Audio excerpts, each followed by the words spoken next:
Assalamualaikum warahmatullahi wabarakatuh. Berjumpa lagi dengan Bapak Iwan ya, Bapak Iwan Setiawan. Halo anak-anakku semua, semoga kalian sehat semua dan juga selalu ada dalam lindungan Allah Subhanahu wa taala. Kali ini Bapak akan memberikan tanggapan materi SBDP kelas 4 semester 1 tentang seni musik, seni tari, seni teater, dan seni rupa. Nah, kita mulai dari seni musik. Siap ya? Irama dan nada. Ketukan berulang dilakukan secara teratur dalam sebuah lagu disebut dengan irama. Dalam lagu, ketukan-ketukan disesuaikan dengan jenis irama. Membaca irama. Yang pertama adalah tempo. Tempo adalah waktu. Dalam teori musik, yang dimaksud tempo bukanlah lama atau panjang sebuah lagu yang dinyanyikan. Pengertian tempo dalam teori musik adalah cepat lambatnya sebuah lagu yang dinyanyikan. Yang kedua adalah birama. Birama adalah sebuah tanda yang berfungsi untuk menentukan sebuah jumlah hitungan serta nilai sebuah ketukan dalam bermusik. Secara etimologi, birama disebut dengan ketukan-ketukan. Satu ruas birama ditunjukkan oleh batas-batas garis vertikal yang disebut garis birama. Alat musik ritmis dan melodis. Alat musik ritmis adalah alat musik yang tidak mempunyai nada atau disebut juga dengan tidak bernada. Contohnya banyak seperti drum, simbal, triangle, gendang, marawis, rebana, dan lain-lain. Yang kedua, alat musik melodis adalah alat musik yang mempunyai nada atau bernada. Contoh gitar, pianika, biola, piano, harfa, bass gitar, dan lain-lain. Nah, seperti ini gitar, ini disebutnya alat musik melodis karena bernada. Sedangkan ini ada perkusi, ini pukulannya seperti snare drum, ini disebutnya ritmis karena tidak bernada. Baik, kita lanjutkan. Seni tari. Mengenali gerak dan makna dalam permainan tradisional. Indonesia berkembang dengan keberagaman seni budaya dan adat. Setiap daerah memiliki adat yang unik. Semua berbeda antara satu dengan yang lain. Ada lagu daerah, teater daerah, tari tradisional, dan ada juga permainan tradisional. Permainan tradisional syarat dengan nilai-nilai filosofis yang luhur. Kandungan nilai yang luhur diharapkan dapat memberi pengaruh bagi generasi bangsa sehingga dapat membentuk pribadi yang luhur.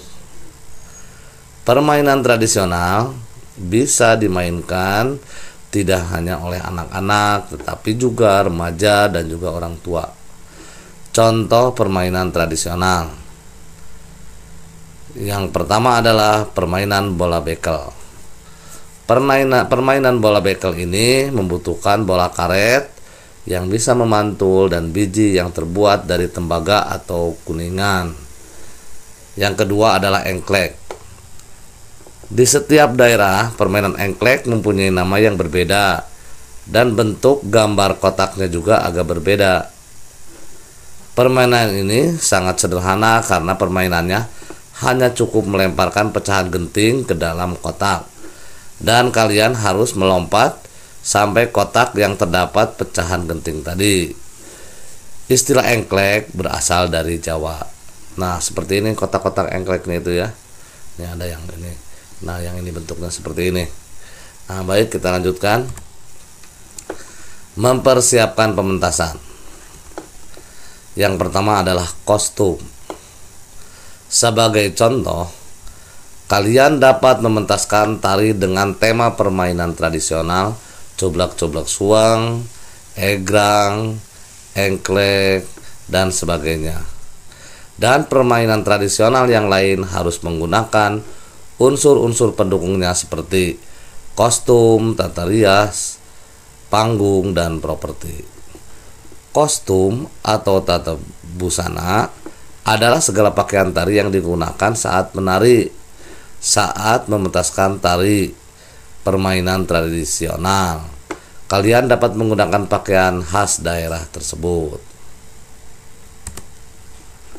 Dan materi yang selanjutnya adalah pola lantai.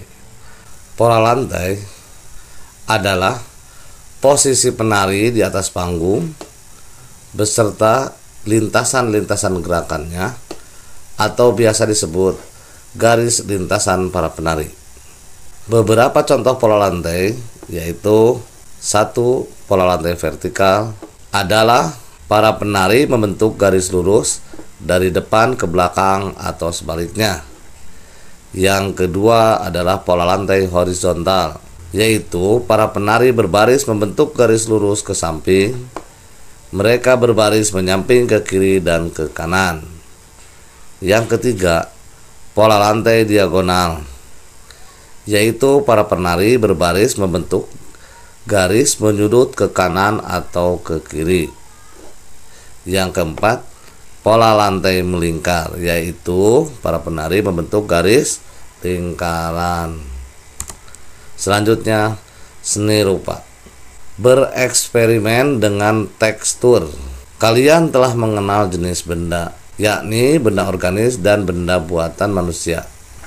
Baik benda organis maupun benda buatan manusia memiliki tekstur berbeda-beda.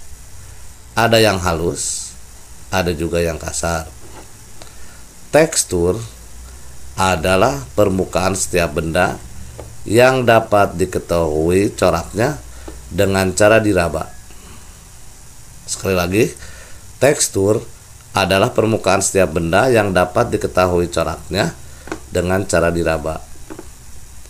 Tekstur merupakan unsur rupa yang menunjukkan kualitas taktil atau indera peraba permukaan suatu benda. Menurut asal atau proses terbentuknya tekstur dapat dibedakan menjadi 4 macam, yaitu 1. Tekstur alami adalah wujud rasa dari sebuah permukaan secara alami tanpa ada campur tangan manusia.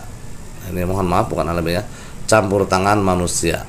Yang kedua, tekstur buatan merupakan tekstur yang sengaja dibuat atau hasil penemuan seperti relief, kertas, logam, plastik, dan sebagainya. Yang ketiga, tekstur primer adalah tekstur yang terdapat pada bahan yang hanya dapat dilihat dari jarak dekat saja. Dan yang keempat, tekstur sekunder. Tekstur sekunder ini adalah tekstur yang dibuat dalam skala tertentu untuk memberikan skala visual yang proporsional dari jarak jauh. Dan sekarang seni teater. Peragaan cerita sesuai peran. Secara garis besar, hal-hal yang perlu diperhatikan dalam mempersiapkan peragaan gerak dan suara dalam teater sebagai berikut. 1. Penelaahan naskah adalah kegiatan peragaan gerak-gerik dan suara dengan penelaahan terhadap naskah yang ada. Yang kedua, membaca naskah. Membaca naskah dengan baik dan benar adalah suatu keharusan sebelum membawakan naskah teater ini. Yang ketiga, membaca dan mengatur posisi atau reading dan blocking. Ketika berlatih, kalian perlu membaca naskah dan mengatur posisi sesuai peran. Yang keempat, menghafal naskah dan blocking. Kalau sudah berulang kali membaca, kalian akan hafal naskah tersebut. Yang kelima, dialog, blocking, dan acting. Ketiga hal ini sangatlah penting. Kalau dialog sudah dihafal dan pengucapannya sesuai intonasi dan artikulasi, selanjutnya pengaturan posisi di pentas melakukan gerak-gerik atau acting. Dalam melakukan dialog, blocking maupun acting, melakukan improvisasi sangatlah penting. Improvisasi adalah tindakan kreatif yang muncul tanpa terpikirkan dan dipersiapkan terlebih dahulu, baik dalam hal dialog, blocking maupun acting. Dan terakhir adalah gladi bersih. Adalah sebuah persiapan penting dalam pelaksanaan pentas teater. Dan mungkin itu saja ya anak-anak semua, materi rangkuman SBDP kali ini, mulai dari seni musik, seni teater, seni rupa, dan seni tari. Cukup sampai sini. Terima kasih. Wassalamualaikum warahmatullahi wabarakatuh.